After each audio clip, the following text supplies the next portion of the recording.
Recently, I've had a few new clients come to me with the exact same concern. I was told by another trainer not to use a harness because they said it makes dogs pull on lead. The trainer I saw wouldn't let me use the harness, and they made me use a slip lead even though I didn't want to. I could see my dog was choking herself, but it just didn't stop her pulling. Firstly, I hear you. I've been there too. I've had my fair share of trainers shame, fearmonger, and pressure me into using equipment I didn't want to use either. I could see it was causing discomfort or harm, but it was always framed like, well, if you don't want the dog to pull on lead, then this is the only way to make that happen. Let me reassure you, that info that was spewed my way is complete and utter bullshit.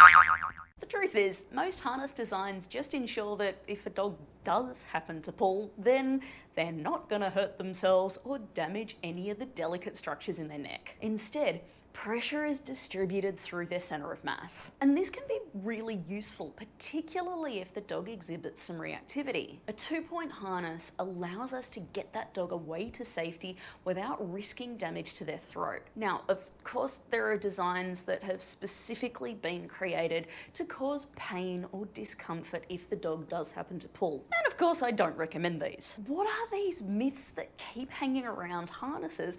And more importantly, what does the science say? Hey there, if we haven't met yet, my name is Natalie. I am a dog trainer and I have a PhD in animal behaviour. I use the science of learning and animal behaviour to help dog guardians just like you to live more harmonious lives with their four-legged friends. And just like you, this is one that I was fed really early in my training career. Don't use a harness because that's what sled dogs use. Let me know in the comments if you've ever had someone recite this myth to you too. Now, let's get one thing straight.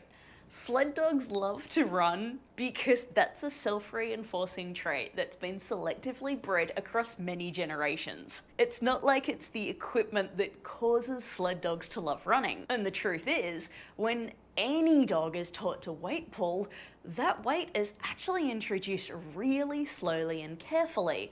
It's not a matter of just slapping on a harness and miraculously you've got a dog who loves to pull. Where did this myth come from? Well, like most myths, it seemed to have come out of like a small nugget of truth that then got completely twisted and warped as if it was passed on in a giant game of telephone. So what is that nugget of truth, you ask?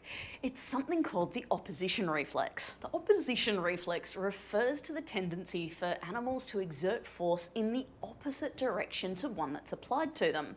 So if someone starts pushing you on the shoulder, you're going to lean back into that force in order to stop yourself from falling over. The same is true for sled dogs and many dogs who pull on lead.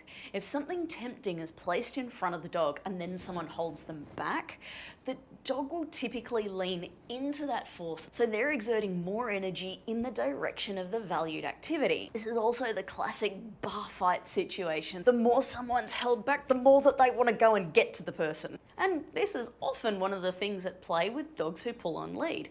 There are all these temptations up ahead, and the dog has more desire to get to those things than to stay with their human. And then, once they hit the end of the lead, they pull even harder because both the opposition reflex has kicked in and we've just created a bucket load of frustration. And that's going to increase their desire to pull, similar to the bar fight. But the key thing is, this exact same process happens regardless of the equipment. In agility, we deliberately make use of the opposition reflex by intentionally holding the dog back until that arousal builds and they spring into action. But this works just as well on a harness, a collar, or even someone just putting their hand across the dog's chest. Just like pulling on lead, the location of the pressure doesn't change whether the opposition reflex is engaged or not. And it's true, just as many dogs choke themselves on collars and slip leads and all other types of devices as pull-on harnesses. So what do we need to do to overcome the opposition reflex? Well,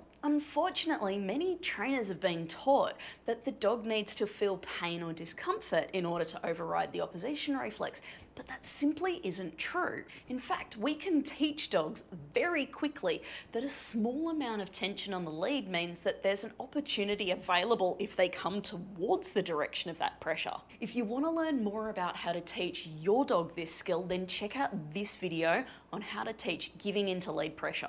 The key thing with all of this training is actually to use the tiniest amount of pressure possible. Use the same level of pressure that you would use if you were resting your hands on a toddler's shoulders and guiding them away from something that's tempting. And what's cool is that the less pressure that we use in training sessions, the more responsive our dogs will become to that pressure later on. You don't need to create discomfort or even pain in order to get the dog to come in that direction. One of the more creative myths I've heard is that we shouldn't use a harness because if they pull, then it's like giving them a hug, so they get rewarded for pulling on lead. But when we break this down, we realize just how absurd and how far removed from scientific reality this claim is. First, most dogs do not like being hugged. And actually, after resource guarding, hugging is the next most common cause of dog bites to children. And if dogs adored hugs so much, then I wouldn't need to teach my cooperative care clients how to desensitize and counter-condition dogs to physical restraint in preparation for veterinary examinations. Yeah, in many cases, it's the restraint that makes dogs bite. And so, if it was true that the harness is like a hug, then by that reasoning, a harness should actually stop dogs pulling. But it doesn't. The simple fact is, this argument is illogical. Dogs aren't stupid.